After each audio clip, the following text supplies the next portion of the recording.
nags at the soul. It raises questions. And against all reason, today the Jonestown story got much worse.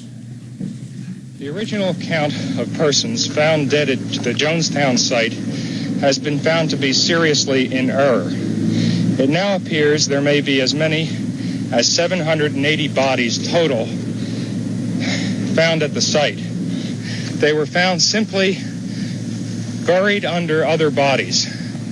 There were larger adults that were grouped together, and under their bodies were found the bodies of smaller adults and children. How is it possible that you can walk around and lift bodies up and not see it? It's so incredible. When we were out there originally, there were bodies under bodies as we were working.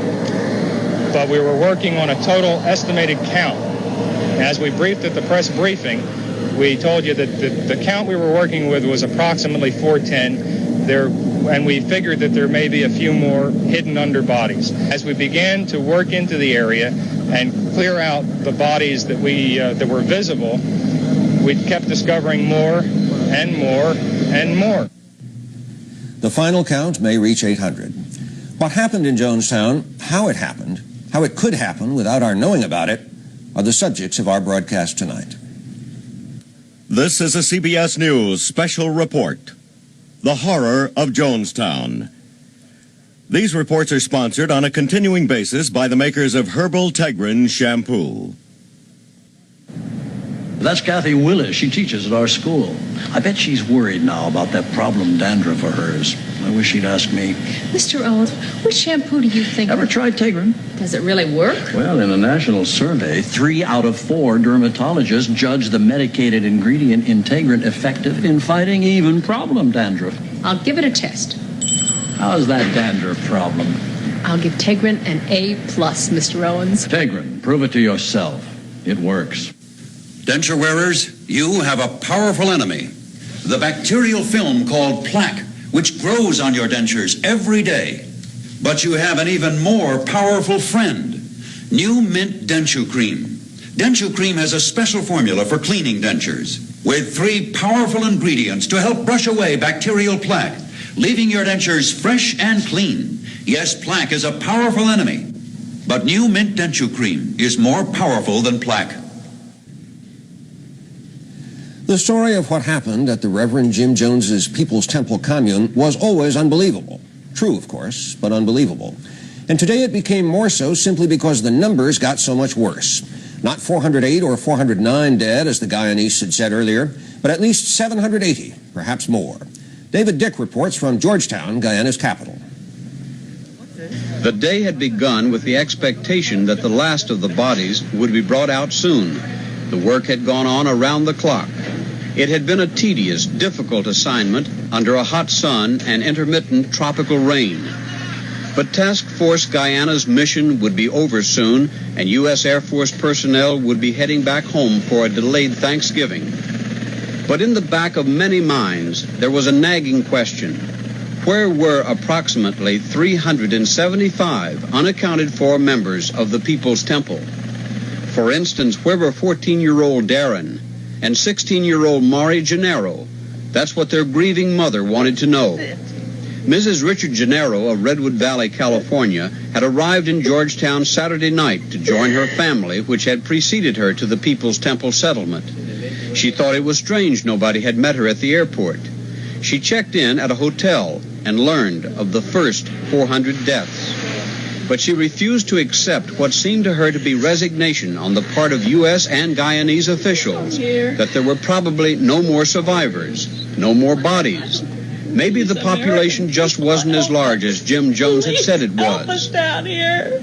We are isolated. Then I came alone. And I was anticipating nothing but happiness. So, just a dream come true. My son has been there since May of last year. The year before this has been a year and a half since I've seen him, and my daughter's been there a whole year ago August. And my husband's been gone since last September, a year. And I made this sacrifice of being away from them to build a better world. That's all I can tell you. After today's shocking discovery of hundreds more bodies, The possibility that Mrs. Gennaro's children are alive has faded to perhaps very little chance at all.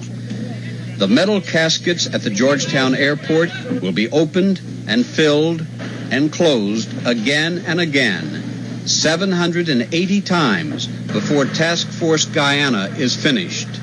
But even then, if there are still missing members of the People's Temple settlement, other relatives will not be satisfied until there has been at least a thorough aerial search of the jungle of northwest Guyana. When the last casket is finally closed at the Georgetown airport, the complete story of what happened to all the members of the People's Temple settlement will remain open for a long time. David Dick, CBS News, Georgetown, Guyana. Not many survivors, not much hope for many more. Those who did live through the Jonestown horror, though, offer the only clues we have to what it was like there, to how and why what happened happened. Reporters talked with them today about life and death in the commune. Giving my home. My home was turned over to the church, approximately $16,000 worth of proceeds, approximately 25 to 33% of my income for a period of 12 years. He's taken my money, my home, and my wife. The reason we wasn't in school very much is because most of the time they had us in the fields working, cutting great big tall razor grass and stuff. We got up at 6 o'clock and we went to work at 7, worked till 12, and then when we get off we'd have school. Then we'd have a few hours off to take a shower and stuff. Then at nighttime we'd have to be at a meeting. I seen what it was. You know, I seen how people was treated. I dropped from 183 pounds to 153 pounds in less than weeks. You know, and the medical aid was bad. The food was bad. You know, it's just with nothing we can do to, you know, to protect ourselves or to get anybody else out of there, you know. There was something wrong. It didn't seem like no freedom. It looked like he had no freedom to go or come where he wanted to do. And after a while, he made a public announcement that nobody could go back. He wouldn't let anybody go back to the fascist state of the United States, is what he said. He said if you go back, you go back either in a box or you'd have to swim back. First person that went up was a young mother. I'd say she was about 27 or so. She had a small baby. And I'd say the baby was approximately 1.5 or something like that. She walked up and she administered to her own baby, and then she took her home. And then she went over into a field and sat down. And that's, it was hard to believe. You know, I could understand older people maybe, but I couldn't understand these young people just doing that. But parents were talking to their children and telling them whatever they were telling them, and a lot of the children were crying. And he was telling them not to tell the children that they were dying, not to tell them it was painful. He was telling people it wasn't painful, and that, you know, people had to die with dignity. It all happened very quickly. All the killing, all the dying happened last Saturday in less than half a day. It was our finding out about it that took the time. All we knew last Sunday was that Congressman Leo Ryan had led a delegation visiting the People's Commune in Jonestown, Guyana, that members of the commune attacked Ryan's party as it was at a nearby airstrip getting ready to leave, killing Ryan and 4 other members of his group. We have a fragmentary record of that attack. The last picture is shot by NBC cameraman Bob Brown, one of the dead. And by Monday, we had a vivid description of that attack from Brown's wounded sound man, Steve Stoen. And somehow, one shot hit Bob Brown in the leg, I believe. I don't know what part of the body. He screamed, ouch! And next thing I know, the guy came close and blew his brain off. And next thing I know, I say, oh, next one would be me who get killed, right? But by then we had learned it was much worse. We knew that Jones and his followers had sipped from a shared bucket of cyanide and soft drink, that some had been shot, and that unbelievably 408 people, officials said, were dead. We saw the first pictures Tuesday. The bodies seemed awful and orderly, not flung about like corpses after a battle, but neat, hand in hand sometimes, arms about each other's shoulders. Steve Jones, son of the dead cult leader, talked that day of hating his father. I can almost say that I hate this man for doing what he's done, because he has destroyed everything I've lived for. There was another question all that time. Where was the rest of the commune? Another 400 people, everyone thought, must have fled the camp, must be somewhere in this rainforest. On Wednesday, Colonel Al Heater suggested, for the first time, that they might not be there after all. Well, we have no positive indication here that there are 400 people out there, alive and wandering through the jungle. Really? We don't have that indication here. By then, the body lift was underway. U.S. helicopters bringing the sealed bags to Georgetown, Guyana's capital, and big jet transports carrying them from there to Dover Air Force Base in Delaware, to a mortuary left over from the Vietnam War. The first bodies arrived Thanksgiving morning. One of them was the leader's, identification now formally verified. Results of the fingerprint identification examination conducted by the Federal Bureau of Investigation has concluded that the fingerprints of the body tentatively identified as Reverend Jones match the prints on file known to be Jones. In Guyana, Thanksgiving Day, there were prayers for the still elusive survivors. We are especially praying today for our brothers and sisters who are still lost in the bush. Only today we learned that those prayers were too late, that most of the missing survivors had not survived at all, but had added their numbers to the many dead, lying layer on layer, the spokesman said, so that the first searchers failed to find them. That was a puzzle, added to another puzzle. Why? What had happened to change Jonestown from the People's Commune into hell in a very small place? I think I'm in a nightmare, because when that fellow started out, he did all kinds of good for anybody or everybody. But where it went wrong, what happened, I do not know. The federal government has been defending itself against various charges that it was warned about the situation in Jonestown and should have done something.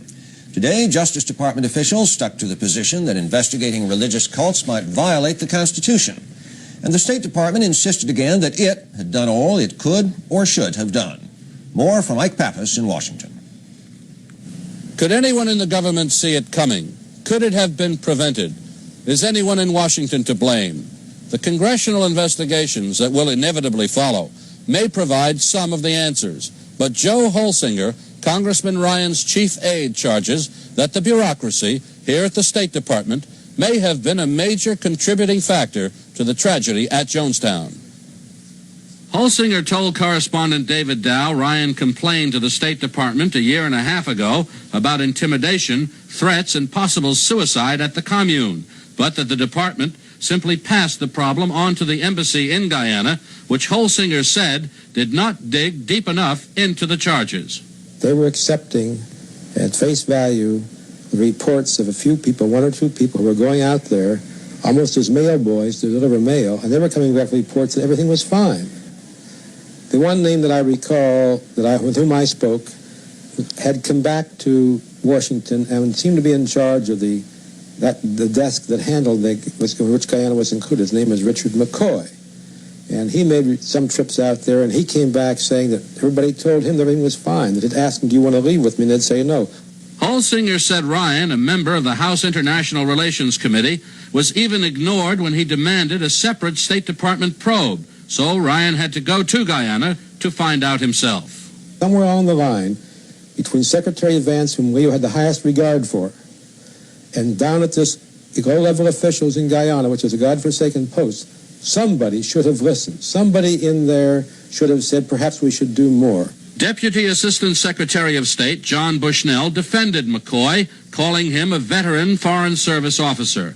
Bushnell said his department conducted more than 50 interviews at the commune and turned up no evidence to substantiate the charges of Ryan and the parents of the commune members. Well, it's not the role of the State Department to go around the world policing the way that Americans abroad or anyone else abroad may be living. That's not our job. They're American citizens. They have their rights to privacy and to proceed as they wish. And it is not the responsibility of the State Department to police, in any sense, the way Americans live abroad.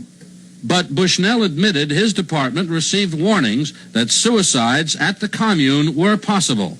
If we look back in the files and we see a few letters that said there was a suicide pact, knowing what now happened, I guess I would say that there was some evidence that there was something going on there. On the other hand, there are often accusations that a person, for example, was suicidal, was going to commit suicide. It often doesn't happen, and it is very hard to judge. And I think if we were talking a few weeks ago and someone said to me, here is a group which is undertaken to commit mass suicide, that we would all found it hard to believe that there was a group that seriously contemplated doing that. I think it's what Mr. Holsinger's point is. One of them is that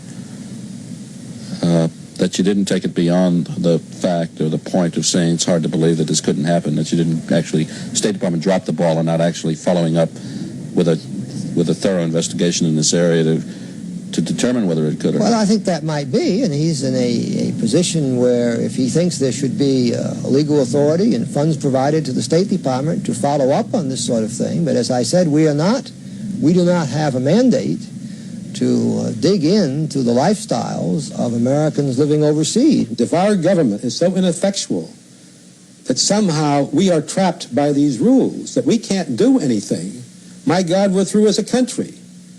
1,500 Americans down there, reports of all this, and we can't do anything? That's the most lame-brained excuse I've ever heard in my life. It means they're covered.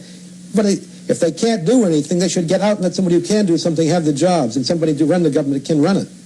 Ike Pappas, CBS News, Washington. Jonestown, as much as anything, is a mystery. Why in the world would so many people, 800 people perhaps, agree to kill themselves? What kind of a leader could order mass suicide and be obeyed? Who was Jim Jones that grown-ups would kill themselves and their children for him? He was not, for one thing, an obvious fanatic. David Culhane reports. James Thurman Jones, age 46, a minister of God, and his people believed in him, in his goodness, his love. That feeling is clear in these films from various independent documentary sources. I really don't feel comfortable with our worship being photographed. I really don't. Many felt his soft voice conveyed true charisma, the extraordinary spiritual grace granted to certain individuals, the power to heal, the power to lead large numbers of people.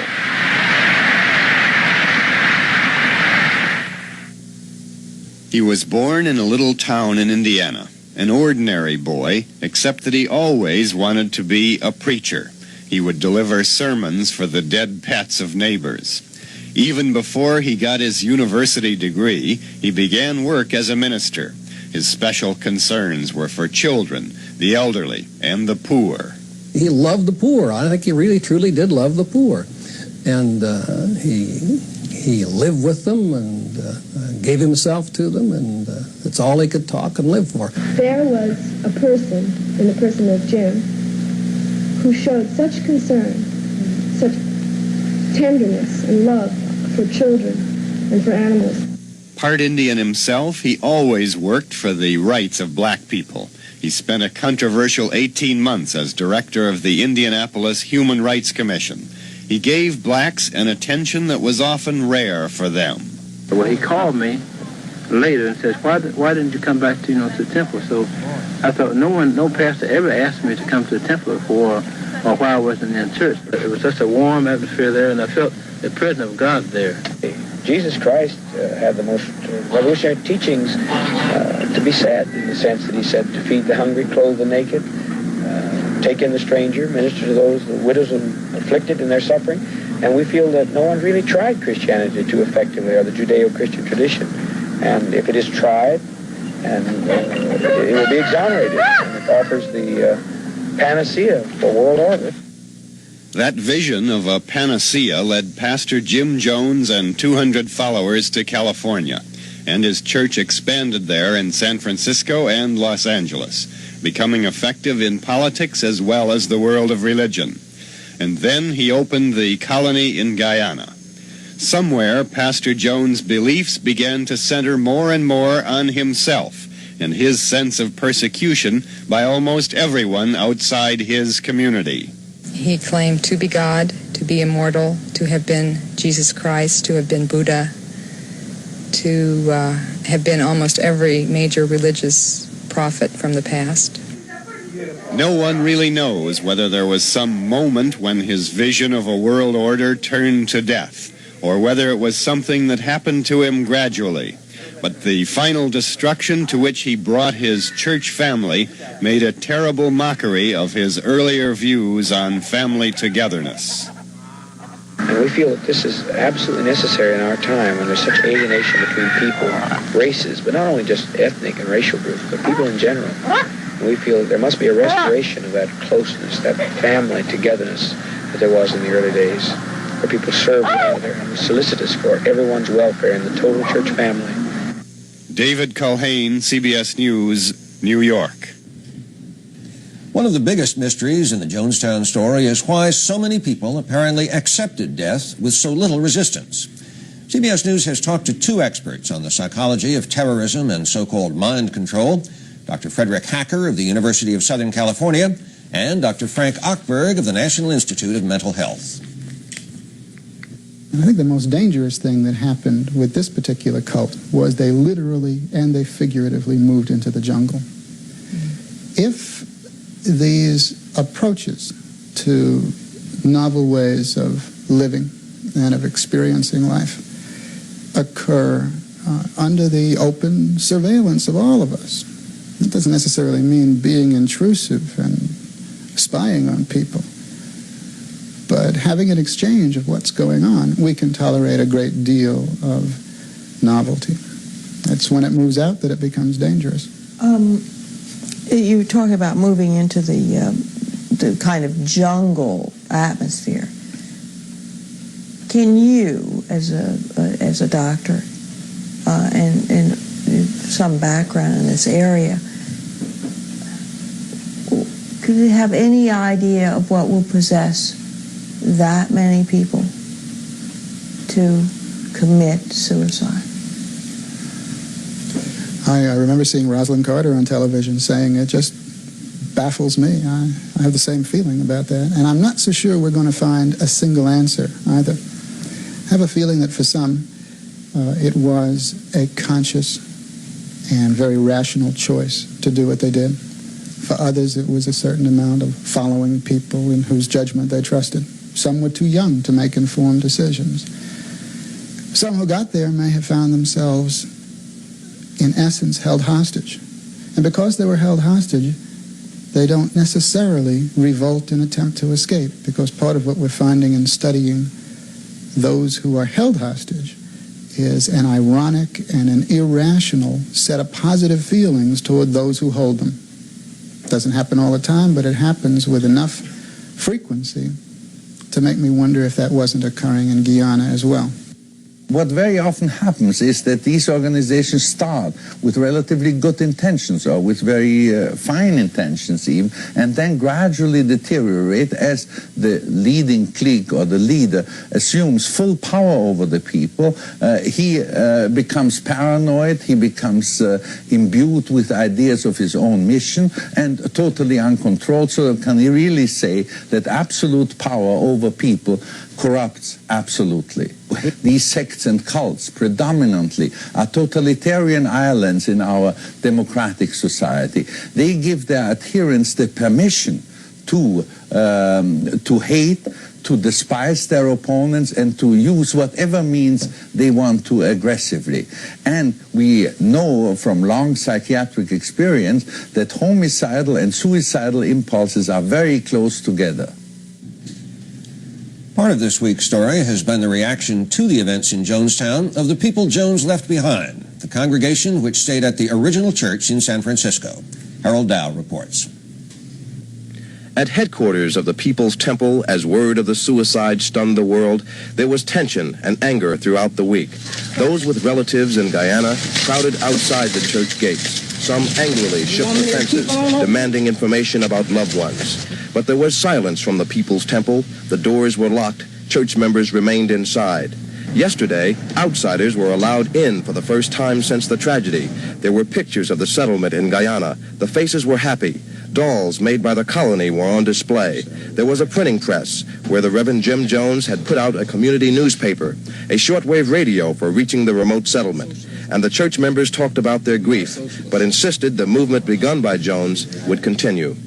We we're not over. We are still on human service. We're still here. But today, as word reached San Francisco about the hundreds of additional dead in Jonestown, even the committed broke away. But Jim Jones was totally wrong. So in my opinion, People's Temple is dead because the ideals it stood for can no longer stand. But there's been talk of carrying on the People's Temple. Are you saying that you can't do that now? I'm speaking for an individual side. I don't see how I can. A spokeswoman for the ex-members of the People's Temple, those who claim they witnessed routine rehearsals for mass suicide, read a statement today mourning the loss of nearly the entire Jonestown colony. And at the People's Temple, members started to compile a list of who had been in Guyana to help the State Department identify the dead. The attorney for the People's Temple, Charles Gary, said the church will try to help pay for burial in California of the victims in Guyana. But there is little money, Gary said. The People's Temple, he continued, will almost certainly be sold. Harold Dow, CBS News, San Francisco. 2 more plane loads of bodies arrived tonight at Dover Air Force Base in Delaware, but hundreds more are still in Guyana. Only 9 bodies have been positively identified at Dover. The whole job of transporting, embalming, identifying, and burying the dead is expected to go on for weeks. Lem Tucker reports. The 151 bodies that arrived here a few hours ago will not get to the morgue for 2 to 3 days, maybe longer. Now bodies are being taken from planes and temporarily stored in cargo buildings. There is no more room at the morgue. As rapidly as the people here can, they are sterilizing the used containers, making them ready for bodies still waiting at the Georgetown airport. 1 load went out tonight on a plane which just yesterday brought some of the dead here.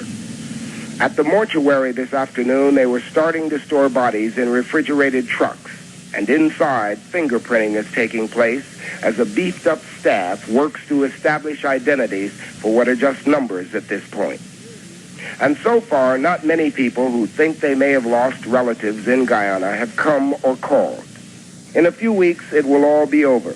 Some bodies will probably never be identified, and some that are may never be claimed by relatives. And any who are finally left will be buried by the government somewhere here in the cold winter of Delaware. Lem Tucker, CBS News, Dover Air Force Base, Delaware. At the end, we try to offer some sort of explanation, but we can't this time. None of us involved in the preparation of this broadcast knows why the commune members did what they did. Most of us, as the story unfolded this week, have thought, not me, I'd never do that. Yet one expert psychologist argues that under the proper pressures, any of us would, that thought control can reach us all. That point can be debated, and will be. Obey orders to kill one's children, unthinkable, and yet demanding thought. Jonestown's horror is the most dramatic story in a long while, and one of the most human, stirring the emotions while it puzzles the mind. We know most of what happened by now. Experts and the rest of us will be a long time puzzling over the why. We have in this century scouted planets and unlocked atoms, but the least known frontiers lie within ourselves, in the old riddles of the human soul. Jonestown is a scary reminder of that. I'm Bruce Morton. Good night. This has been a CBS News Special Report. The Horror of Jonestown.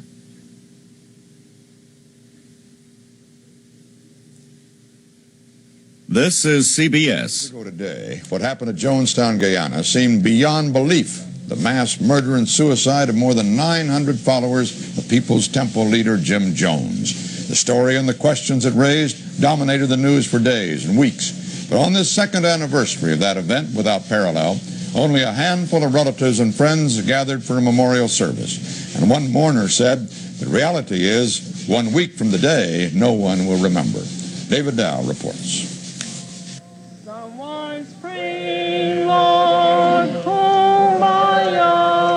A single headstone marks the mass grave in Oakland of 378 victims of the Jonestown tragedy. Today, local church groups held a memorial service for them. About 30 relatives attended. Most, said a spokesman, prefer to mourn privately. Help us, Lord, to do all that we can to prevent such a tragedy from happening in our community again. What Fred Lewis and his family are doing is collecting funds for a youth center, someplace for restless young people to turn besides a cult. Lewis lost 28 relatives in Jonestown. Like most here, 2 years have done little to erase the memory. Every month I come out and sit and look at the cemetery and look and see where the 4 that was identified, I see where they were buried, and the others, I don't know where they were, but I'm here. Underlying the grieving is bitterness. The People's Temple building in San Francisco has a new owner, a Korean Presbyterian church. But $7 million in temple assets, including the proceeds of an auction, have still not been distributed to surviving relatives, many who had given everything they had to the People's Temple. Compounding the problem, more than $1 billion in claims against the assets. And to many, there still has not been a satisfactory investigation of the tragedy. The children of Congressman Leo Ryan, who was killed in the ambush that preceded the Jonestown massacre, have filed suit against the government, hoping to produce such an investigation. Dad was the only congressman ever to be killed in the line of duty, and to see his life go for nothing and to not have a reason for it is not satisfactory to us. I don't see that anybody has learned a lesson from what happened down there, and that scares me. Though the cult of Jim Jones is apparently dead, a psychologist who counsels 250 former followers and their relatives says many of them still grapple with the most basic questions. How did they get swept up in Jones' movement? And why did so many die for it? David Dow, CBS News, Oakland, California. And that's the way it is. Tuesday, November 18th, 1980, the 381st day of captivity for the American hostages in Iran. This is Walter Cronkite, CBS News. Good night. Larry Layden was considered one of Reverend Jim Jones' most loyal disciples. So loyal, government prosecutors claim that he was willing to commit murder. Layden is charged with conspiracy to murder Congressman Leo Ryan and the attempted murder of diplomat Richard Dwyer. Both were shot in a hail of bullets after they made an inspection tour of Jonestown in 1978. U.S. Attorney Joe Rusinello told the jury that Layden was one of a band of assassins ordered by Jones to kill Congressman Ryan, his party, and the newsmen covering the tour. 4 people were killed, a number of others wounded. It was only minutes later that Jim Jones orchestrated the nightmare in which 900 of his followers drank poisoned soft drinks in what is now known as the Jonestown massacre. Fred Lewis lost his wife and 7 children at Jonestown. He's still trying to find out why. To have Larry Layden convicted, it wouldn't. All I want to do is have the truth to come out. If the truth is there, let it come out. Defense attorney Marianne Bachers, in her opening statement to the court, said that Layden did wound 2 Jonestown defectors trying to escape on an airplane, but she said he had nothing to do with the murder of Congressman Ryan and the others. Today's session ended with the playing of a recording of Jim Jones telling his followers that Ryan's party was coming to destroy Jonestown, and if that was their intent, they would never leave alive. The defense team said it is confident of getting an acquittal for Larry Layden, one, because the horrors of Jonestown happened 8 years ago, enough time for many of the details to be forgotten by witnesses who will have to testify.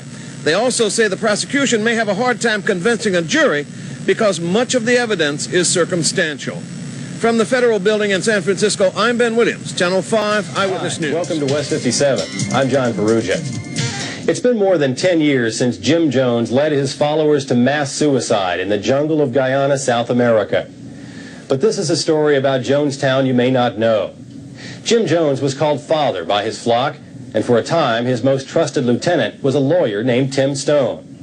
He was a man who did father's bidding and helped create his utopian vision called Jonestown.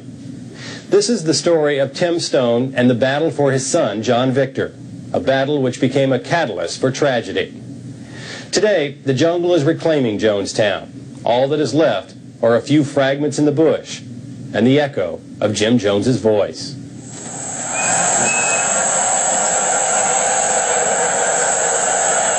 If by any chance you would make a mistake to try to come in and take any one of us, we will not let you. You will die. You will have to take anybody over all of our dead bodies.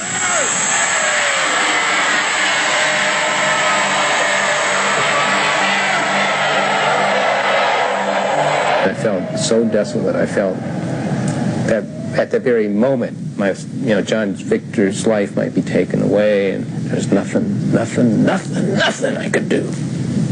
I never heard a man speak like this man before. When you were here, were you a true believer? Oh, yes. This was utopia. I believed that. I never heard a man speak like this man before. Welcome to Guyana. After 10 years, Tim Stoen returned with us to Guyana to see the remnants of Jim Jones' private empire, an empire he helped build, securing housing, a headquarters, and cooperation from the government.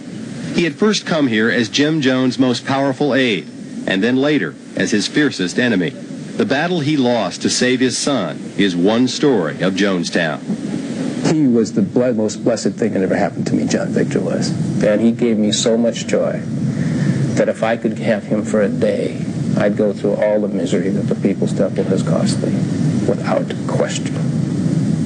When did you decide that your son, John Victor, would be brought up by the church? Or before he was born, I said, this is the best. People's Temple is the finest environment that the world has ever known for raising children and for producing good human beings. San Francisco in the early 1970s was enraptured with Jim Jones. His fiery mix of social activism and racial harmony, coupled with his mystical healing powers, captivated thousands. Now, is the pain gone? His followers included an ambitious lawyer, Tim Stoen, his young wife, Grace, and their child.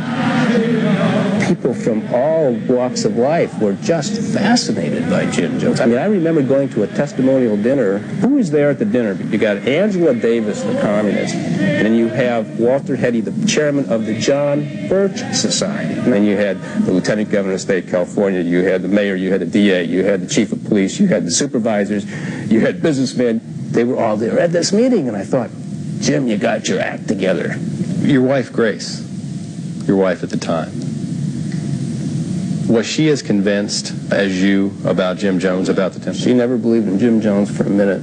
She just loved me. She followed me into what for her was a hellhole because she loved Tim Stoen. 10 years ago, Grace Stoen saw what her husband didn't see, the dark side of Jim Jones. The death threats. Nobody leaves this church without dying. He had this one woman very severely beaten, and the beatings never did sit well with me. I can remember running to the farthest point in the church in San Francisco and just cringing because, you know, as these people were beaten, we were instructed to laugh and to smile, and if we didn't, we would be the next one to be beaten. What was she saying to you about Jim Jones? Nothing, because I did not allow my wife to communicate with me. I didn't want to make her weak. That's how much of a true believer was. And when I proposed to her, I said, Grace, I said, the church comes first. I stayed just to be, because I had this son, and it dawned on me that I really didn't have him. I didn't have him physically, I didn't have him mentally. And I truly thought that I would be killed. And I got to the point, well, you know, I would rather be dead than to live like this. I just could not handle it anymore. Grace Stone's defection stunned Jim Jones.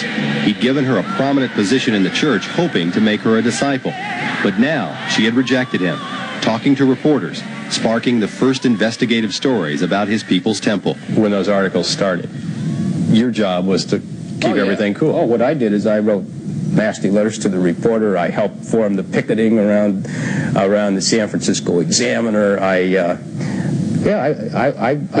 played hardball, no question about it. I played hardball for Jones, and that's the way I'm in. I'll give you 110%. And in a way, I'm a dangerous person because whatever it is I believe in, I will give you everything that I am. But the newspaper stories continued. Jones felt he was under siege, and at his temple, his rambling speeches began to foreshadow the end. I've lost interest in this old world. I would just as soon bring it to a screeching stop in one glorious moment of triumph. So you think about it. He began began immediately to make plans to bring his followers here to Guyana, a sanctuary where he felt they could all be safe. Tim Reiterman, then a reporter for the San Francisco Examiner, was one of the journalists who would not let Jones escape his troubles. Tim Stoen was still in the church at that time, and the Stoen child, John Victor Stoen, was taken with Tim Stoen's permission to Guyana, even after Grace left the church. I still believe we could make utopia work, and that John and I, and hopefully Grace, we would just have this lovely family together in Jonestown. Well, Grace had seen too much, and she didn't come. Stoen was caught between his love for Grace and his devotion to his son in the People's Temple. He decided to leave John Victor at Jonestown, go to San Francisco, and beg his wife to return. But that only provoked Jim Jones' paranoia. He feared the entire family might desert him. And after Stoen left, Jones began to turn John Victor, then 6 years old, against his parents. Turning Jonestown's children against his own enemies was standard practice for Jim Jones, and it delighted him. I like to kill Grace Stoen and Tim Stoen. I'll go back and do it right now. I think that I should take a knife and cut Mr. Tupper all up real good and put poison in him and invite all my relatives over there and have them eat him, and then I'll done.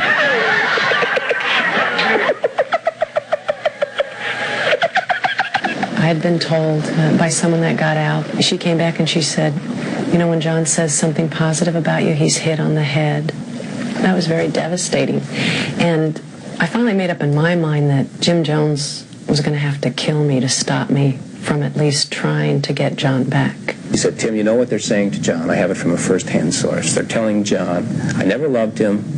I locked him in a closet. I abandoned him. Now, as soon as she said that, for the first time in 7 years, I got total clarity that no ideology, no philosophy, no matter how pure it may appear, can justify violating natural law, violating a mother's love for a child and a child's love for his mother like that. And I said, Grace, give me a day.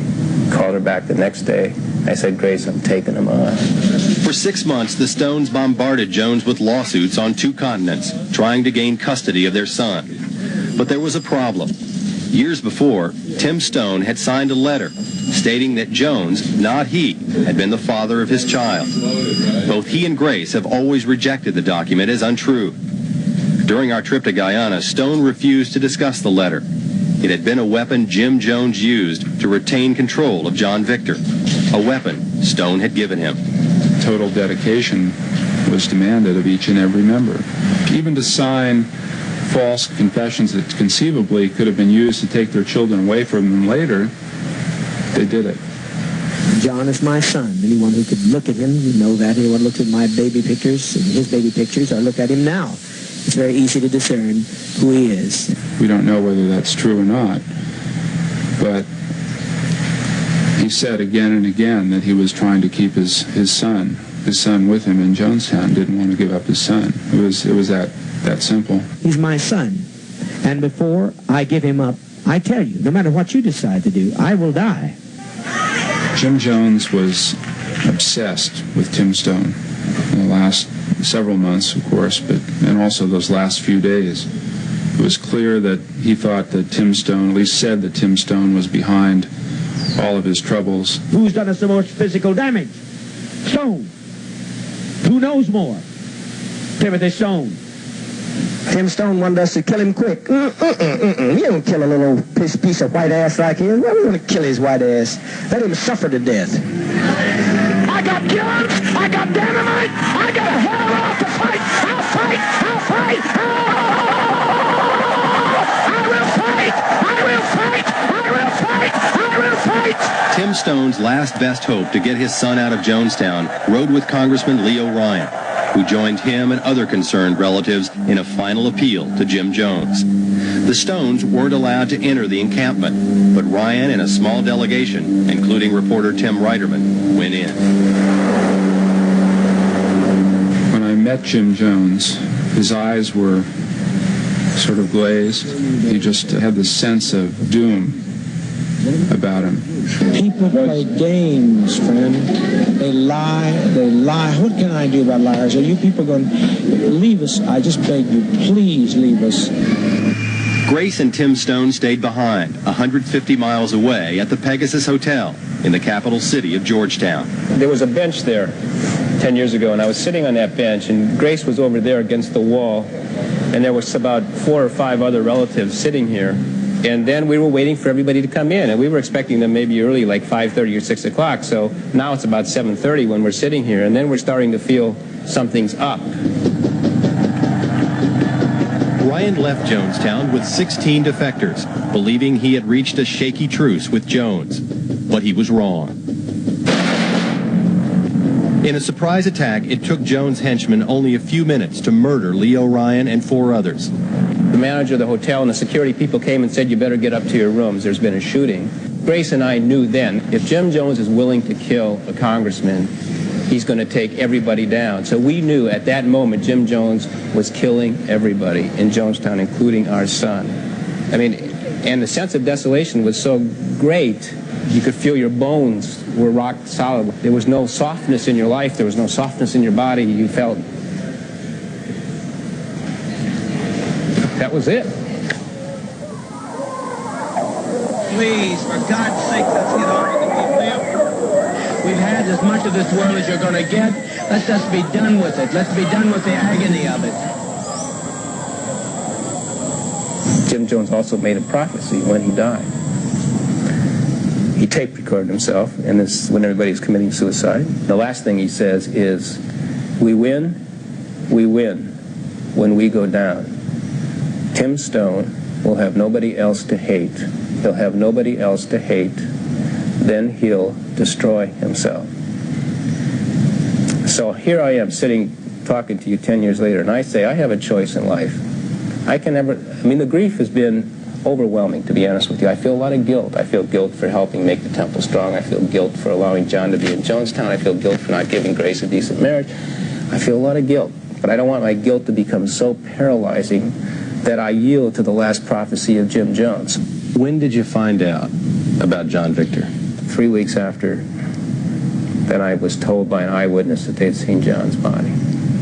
She said, "Tim, I have very bad news for you, but I know that you were holding out hope for John, and I'm here to tell you that so-and-so," might have been Tim Jones, whoever, "has seen John's body, and he is dead, and I'm sorry to tell you that." So I went over to see Grace. John died November 18th, 1978. In a lot of respects, John died many years before that. You know, when they take your children from you and keep them. What's the legacy of your son's death? An urgent reminder to the world that every human being is totally responsible to do his own thinking for himself, that there are no messiahs, there are no gurus, there are no other functionaries that can perform this role for you, no matter how selfless they may appear. All the days of my life, ever since I've been born, I never heard a man speak like this man before. Grace Stoen is now remarried, has 2 children, and is living in Northern California. Tim Stoen is now practicing law in San Francisco. And John Victor Stoen, whose body was never identified, is presumed buried in a mass grave outside Oakland. Speak like this man before.